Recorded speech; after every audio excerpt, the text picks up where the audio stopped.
There was a time when buying sports gear meant making one stop. Need a baseball glove? Modell's. Gotta go to Moe's. Gotta go to Modell. A new pair of basketball shoes? Your favorite team's jersey before the big game? All at one place. For generations of families across New York, New Jersey, Pennsylvania, and beyond, Modell's wasn't just another sporting goods store. It was part of growing up. It was where Little League seasons began, where school uniforms were bought, and where countless fans picked up the jersey they'd wear to the stadium that weekend. What made that even more remarkable was that Modell's had been doing it since 1889, long before the NFL existed, before the NBA, before television. It had survived 2 world wars, the Great Depression, recessions, and more than a century of change. Few retailers in America could claim a history that long. Then, almost overnight, it was gone. More than 130 stores closed their doors. Thousands of employees lost their jobs. A company that had spent over a century serving its communities disappeared into bankruptcy, joining the growing list of once iconic retailers that couldn't survive the modern retail landscape.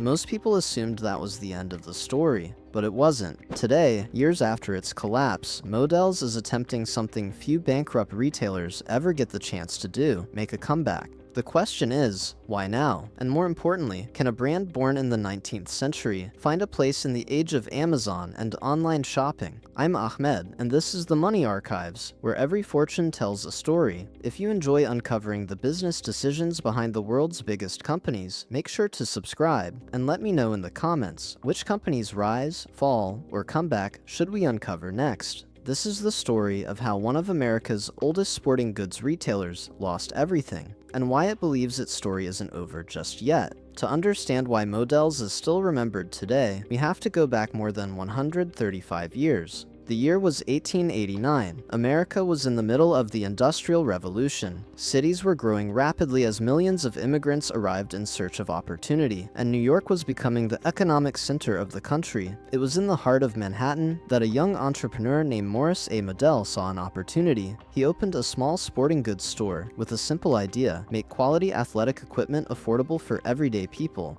At the time, organized sports were becoming more popular across America, especially baseball, which had quickly earned the nickname America's pastime. Demand for gloves, bats, uniforms, and equipment was growing, and Morris wanted his store to serve the working-class families who were fueling that growth. It wasn't a flashy business. There were no massive storefronts, no television commercials, and certainly no online shopping carts. Success came one customer at a time. Coaches, neighborhood teams, factory workers, and families walked through the doors looking for equipment they could trust, and Morris built his reputation by treating them like neighbors rather than transactions. As the decades passed, America changed dramatically. Automobiles replaced horse-drawn carriages, radio gave way to television, entire industries rose and fell. Through it all, Modell's remained a family business, passing from one generation to the next, while steadily expanding its presence throughout New York. What made the company unique wasn't just its age, it was its connection to the communities it served. While many retailers chased rapid national expansion, Modell's grew alongside the neighborhoods that supported it. Every new store felt like an extension of the local community, staffed by people who often lived nearby and understood the teams, schools, and traditions that mattered to their customers. That local identity would eventually become Modell's greatest strength, but decades later, it would also become one of its greatest challenges. By the middle of the 20th century, sports in America were no longer just games. They had become part of everyday life. Baseball stadiums filled with families every summer. Football was exploding in popularity. Basketball was growing into a national phenomenon, and youth sports were becoming a tradition in neighborhoods across the country. As America's love for sports grew, so did Modell's. Store by store, the company expanded beyond Manhattan into New York's boroughs, Long Island, New Jersey, Pennsylvania, and eventually several other East Coast states. But unlike many retailers that tried to be everything to everyone, Modell's stayed true to what it knew best. It focused on the communities around it. If your child signed up for Little League, there was a good chance their first glove came from Modell's. If basketball season was around the corner, that's where you'd buy a new pair of sneakers. And if your hometown team had just won a championship, fans knew exactly where to go for the latest jerseys, hats, and merchandise. That local connection became the company's biggest advantage. Employees often knew the neighborhood teams, the nearby schools, and even the coaches who walked through the doors. Shopping at Modell's felt less like visiting a national chain and more like stopping by the local sporting goods store that had always been there. Then came the advertising. For anyone who grew up in the Northeast during the 1980s and 1990s, one slogan became almost impossible to forget: "Gotta go to Moe's." The commercials were energetic, memorable, and everywhere. Whether you were watching a Yankees game, a Knicks broadcast, or Sunday football, chances were you'd hear that jingle before long. It became more than just a marketing campaign. It became part of the region's culture. By leaning into local sports, hometown pride, and family traditions, Modell's built something that couldn't easily be measured on a balance sheet. It built loyalty. For generations of customers, Modell's wasn't simply where you bought sporting goods, it was where seasons began. And as the company entered the 1990s, that loyalty helped turn a neighborhood retailer into one of the largest sporting goods chains on the East Coast. From the outside, it looked like Modell's had found the perfect formula. But the retail world was about to change in ways few companies could have imagined. As the 1990s came to a close, Modell's looked like one of the biggest success stories in American retail. More than a century after Morris Modell opened that first store in Manhattan, the company had grown into one of the largest family-owned sporting goods retailers in the United States. Its footprint stretched across the Northeast, with nearly 200 locations serving millions of customers each year. Whether it was New York, New Jersey, Pennsylvania, Maryland, or beyond, chances were there was a Modell's nearby. The company had carved out a niche that larger national chains struggled to replicate. While competitors often took a broad approach, Modell's knew exactly who its customer was. It stocked merchandise for local schools, neighborhood leagues, and the professional teams its communities cared about most. Walk into a store during baseball season, and you'd find Yankees and Mets gear. During football season, Giants, Jets, Eagles, and Steelers merchandise filled the shelves. It understood its market better than almost anyone. That strategy worked for decades, but success can sometimes create a dangerous sense of security. While Modell's continued opening stores and serving loyal customers, the retail industry was entering one of the biggest transformations in its history. Across the country, massive big box retailers were expanding at an incredible pace. Chains like Dick's Sporting Goods weren't just opening more locations, they were building larger stores with wider selections, modern layouts, and the financial resources to invest heavily in technology and marketing. At the same time, something even more disruptive was beginning to reshape how Americans shopped: the internet. At first, online shopping seemed like a niche market. Most people still preferred walking into a store, trying on shoes, or holding a baseball glove before buying it. Few retailers believed the internet would fundamentally change their business. But companies like Amazon saw the future long before many traditional retailers did. As internet access spread and consumers grew more comfortable buying products online, expectations began to change. Shoppers wanted larger selections, lower prices, and the convenience of having products delivered to their front door. For a company like Modell's, whose greatest strength had always been its neighborhood stores and local relationships, this presented a challenge it had never faced before. The qualities that had made Modell successful for more than 100 years were no longer enough on their own, and over the next decade, those small changes would grow into problems the company could no longer ignore. The decline of Modell's wasn't caused by one catastrophic decision. It was the result of a retail world that changed faster than the company could keep up. For decades, Modell's had relied on a formula that worked remarkably well: open stores in busy shopping centers, build relationships with local communities, stock merchandise for neighborhood teams, and count on loyal customers to keep coming back. But by the early 2000s, that formula was beginning to break down. Consumers weren't shopping the same way anymore. More purchases were moving online, where convenience often mattered more than location. Instead of driving to a store to compare prices, customers could do it from their living room in seconds. What had once been Modell's greatest advantage, its network of neighborhood stores, was quickly becoming one of its biggest expenses.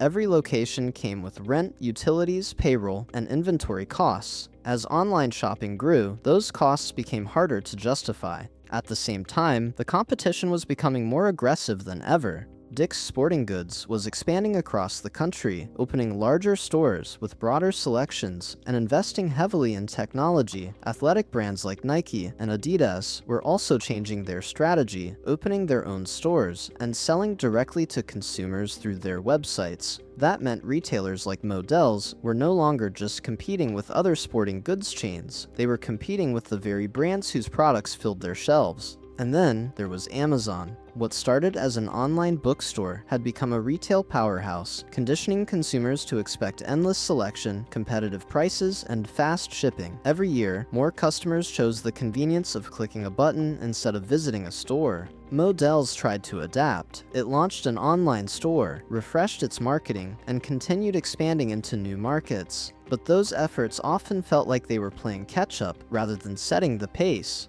Building a successful e-commerce business required enormous investment, and unlike many publicly traded competitors, Modell's remained a privately owned family business, with fewer options to raise large amounts of capital. At the same time, years of expansion had left the company with expensive leases and growing financial obligations. As sales slowed, those fixed costs became increasingly difficult to cover. Every underperforming store put more pressure on the rest of the business, creating a cycle that became harder to escape.